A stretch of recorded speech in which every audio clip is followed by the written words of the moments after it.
Oke ya. Sekarang kita bahas tentang bagaimana mengelola konflik ya, power dan politik. Oke. Jadi di organisasi ini ada semua nih. Apalagi kalau organisasinya sudah established ya, sudah mapan gitu.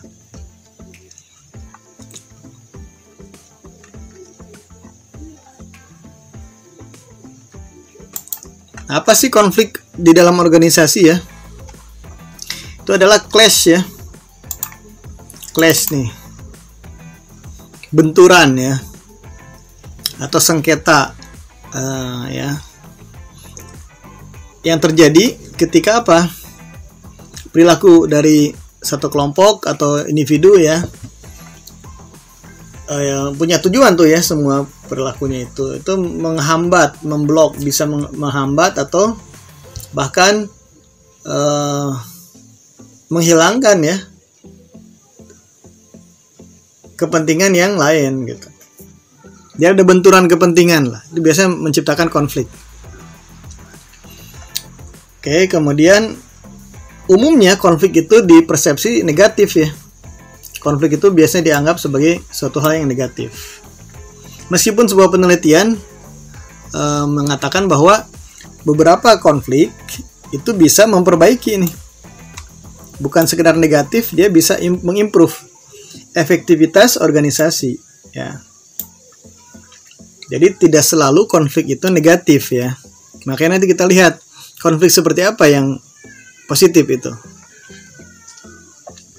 Nah, di sini disebutkan bahwa konflik yang positif, yang bisa mengimprove efektivitas, itu adalah yang bisa mengatasi inersia.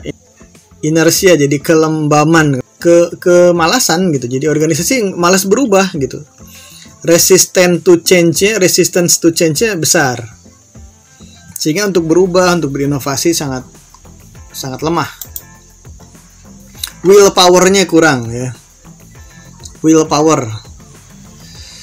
Nah, dengan konflik itu bisa ya menjadi ada shock terapi gitu. Sehingga apa, mau mengantar pada kemauan untuk belajar, learning and change. Mau belajar, mau berubah ya. Shock terapi itu. Contoh sederhana misalnya teman-teman ketika di rumah gitu ya, ada konflik sama kakaknya atau sama adiknya gitu. Itu bisa positif dalam beberapa hal gitu. Oh, misalnya menjadikan Anda supaya lebih kompetitif. Ya nggak bisa kan? Ada yang positif seperti itu. Oh, kakak saya suka marahin saya karena saya malas belajar gitu ya. Atau dengan orang tua pun bisa. Kan konflik tuh ya. Konflik. Anda inginnya main games enak-enakan ya gitu ya. Orang tua pengennya Anda belajar. Tapi bisa aja kalau memang tuh kakak kamu pintar, rajin gitu ya. Atau sudah sukses jadi apa. Nah, itu konflik terjadi antara Anda dengan orang tua atau dengan saudara. Tapi itu bisa menjadi pemicu motivasi ya. Trigger. Oh, gue juga bisa misalnya gitu. Ya, contoh seperti itu. Jadi mau belajar lagi. Mau berubah. Di organisasi pun begitu ya, sama. Tapi bisa juga ya, bisa menjadi sebab dari menurunnya atau si organisasi itu menjadi turun atau bahkan hancur ya, gara-gara konflik bisa. Ketika apa? Misalnya di sini nih, ketidakmampuan untuk mencapai konsensus ya. Jadi tidak bisa diresolusi lah, tidak bisa diselesaikan masalahnya gitu. Jadi sama nih, terlalu berlarut-larut masalahnya, konfliknya dibiarkan sehingga bisa menguras energi dari organisasi itu ya. Yang semula harusnya fokus pada profit making ya. Karena sibuk dengan ngurusin masalah konflik, akhirnya declining si organisasi itu ya.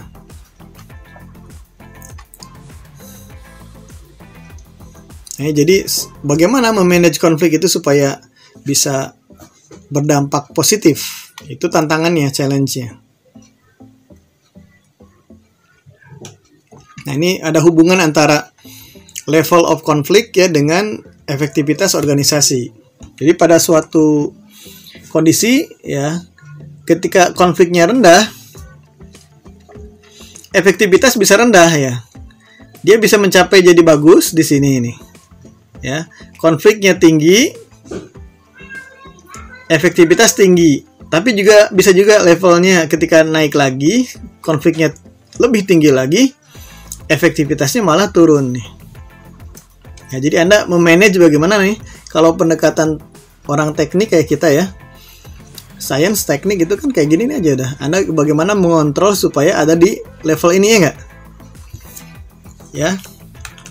Jadi Anda lihat nih sejauh mana konflik itu bisa berada di kurva yang ini. Dari low sampai ke A nih, kita manage tetap berada di sini. Ya, jangan sampai kemudian berlarut-larut ya, menjadikan organisasi declining efektivitasnya gitu ya. Nah, di sini tekniknya banyak ya, tekniknya. Salah satunya contoh tadi apa? Disebutkan di sini mengembalikan semuanya kepada value organisasi gitu ya. Kepada kepentingan bersama di organisasi. Banyaklah tekniknya. Nah, konflik itu bisa kita bagi di sini ada 5 tahapan ternyata ya, yang berurutan nih. Tahap pertama, konflik itu bersifat laten dulu. Laten itu jadi tersembunyi ya. Tidak kelihatan nih. Dia seperti apa? Laten itu jadi tersembunyi. Sebenarnya ada konflik tapi nggak kelihatan gitu. Antara pribadi bisa, antara individu atau antar kelompok grup di dalam organisasi ya. Jadi potensi saja, terjadi potensi konflik gitu. Itu laten namanya. Nah, sebabnya sumbernya banyak ya. Interdependent, saling ketergantungan ya. Perbedaan di dalam tujuan dan prioritas. Faktor birokrasi organisasi ya. Birokrasi ini kan meskipun ini adalah cara bagaimana organisasi itu mengelola kegiatannya ya. Seperti negara kan ada birokrasi nih. Ya, bagaimana kegiatan-kegiatan itu dikelola. Tapi kadang-kadang over birokratik itu bisa membunuh inovasi, membunuh talent-talent yang bagus ya. Nah, itu di sini akibatnya apa? Bisa menciptakan konflik gitu ya. Nah, itu kemampuan manajer. Anda semua nanti akan berada di posisi manajer. Itu harus bisa ya. Bagaimana birokrasi itu harus efektif, efisien ya. Nah, kemudian kompetisi ya terhadap sumber daya yang langka ya, bisa uang, dana ya. Jadi kalau di organisasi itu kita ini berebut nih setiap area, setiap fungsi ya. Kita ingin ada dana pengembangan, dana apa gitu ya. Itu berebut sama kayak di Indonesia, di setiap daerah mungkin pengen berebut dana alokasi pembangunan ya dari anggaran APBN misalnya gitu. Berebut pengen ini pengen itu ya. Bisa jadi konflik. Oke. Nah, kemudian tahap kedua apa? Konflik yang sudah dipersepsi sebagai konflik gitu ya. Perceived konflik. Sudah sadar nih ada konflik nih gitu ya. Sudah mulailah menganalisis, eskalasinya bisa dilihat gitu. Nah, kemudian ada felt konflik yang sudah dirasakan ya. Kalau tadi perceive itu masih di dalam rasio lah yang melihat. Kita bisa membuat rasionalisasinya nih. Oh, misalnya marketing itu banyak ada bonus-bonusnya nih, tapi bagian operation nggak ada bonus. Nah, itu secara rasio kita akan mengatakan bisa terjadi konflik ya nggak? Gitu, rasio kita nih, nalar kita. Karena yang satu diberi bonus, yang satu enggak. Pas ternyata benar ada omongan misalnya dari karyawan bidang produksi atau operation tadi. Mereka sudah mulai malas-malasan atau mereka sudah mulai ngomongin gitu ya.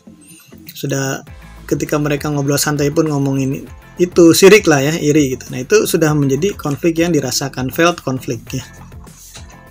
Bisa mereka mengistilahkan kami gitu ya, si orang produksi operation bilang kami nggak dapat, sedangkan mereka dapat. Nah, ada us versus them ya. Mereka orang marketing misalnya gitu. Nah, itu ada konflik. Ya, nah konflik ini bisa bereskalasi menjadi sangat besar. Ya. Nah, latent, perceive, felt, manifest, ya.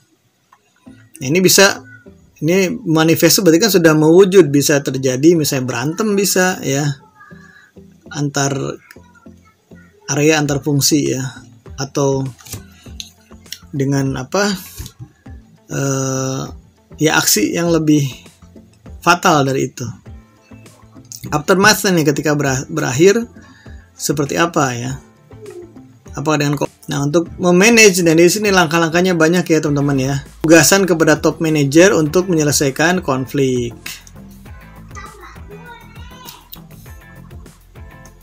Memikirkan kembali ya tentang hierarki atau rantai pelaporan untuk menghindari loss of control, ya, kehilangan kendali. Jadi ini lebih banyak ke pendekatan struktural kalau yang ini ya. Yang paling sering di perusahaan atau di organisasi ya, perusahaan itu adalah konflik antara perusahaan sendiri, manajemen, dengan buruh, ya nggak? Serikat buruh terutama contoh. Ya, konflik paling sering nih, seperti kemarin yang pas Omnibus Law rame-rame ya. Itu kan kebanyakan serikat pekerja atau serikat buruh dengan perusahaan gitu.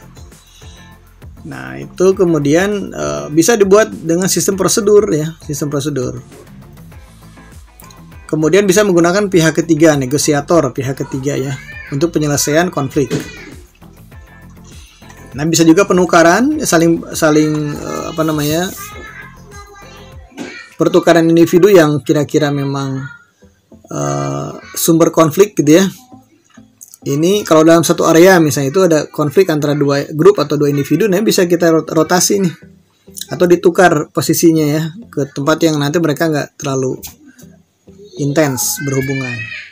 Ya, bisa dirotasi, atau ada satu yang jadi sumbernya nih, sumber konflik yang agak susah nih di difficult people gitu ya, yang susah di manage, diarahkan, ya sudah di-terminate aja, diberhentikan dia. Sumbernya itu bisa meminimize atau menghilangkan konflik. Nah, kemudian kita bahas yang subtopik berikutnya adalah kekuasaan dalam organisasi ya, organizational power. Disebutkan di situ konflik and power are intimately related ya. Jadi selalu ada hubungan tuh, dekat hubungan antara konflik dan power ya. Gitu. Jadi seperti negara, pemerintah punya power untuk membuat aturan, kebijakan, ya enggak? Nah, ketika powernya itu digunakan, hati-hati bisa menciptakan konflik dari stakeholder negara gitu ya, termasuk rakyat di dalamnya, buruh dan sebagainya. Begitupun dengan posisi top manajemen atau pimpinan perusahaan ya, dia punya power ya. Tapi ingat bahwa setiap kebijakan dia itu akan bisa menimbulkan konflik dari stakeholder yang lain, terutama buruh dalam hal ini ya. Jadi ketika buat peraturan perusahaan, sebaiknya dia melibatkan para buruh, terutama serikat buruhnya gitu. Ya, jadi jangan sampai terjadi power abuse namanya ya, penyimpangan atau penyalahgunaan kekuasaan.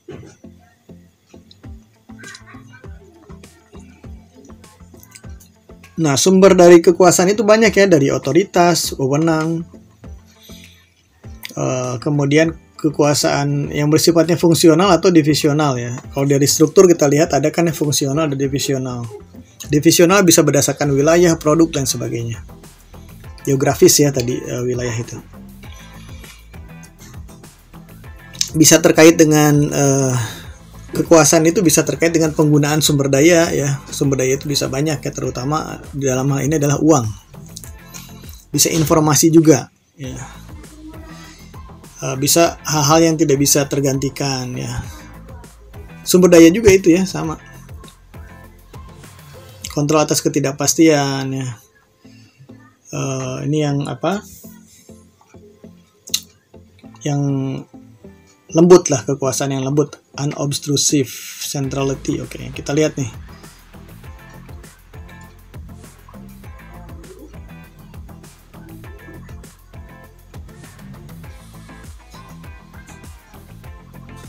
Ya, banyak nih, ini contohnya bisa kita ambil misalnya control over resources ya.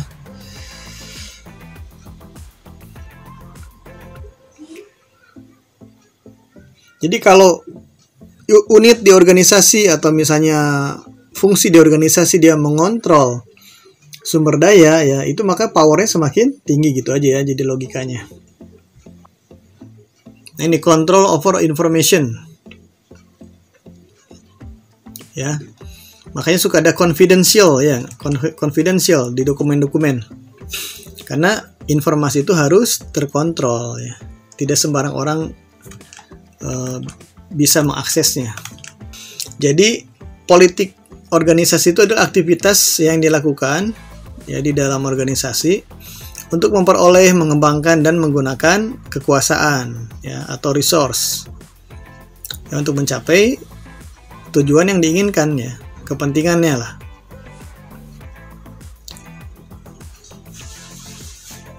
Begitu ya. Nah,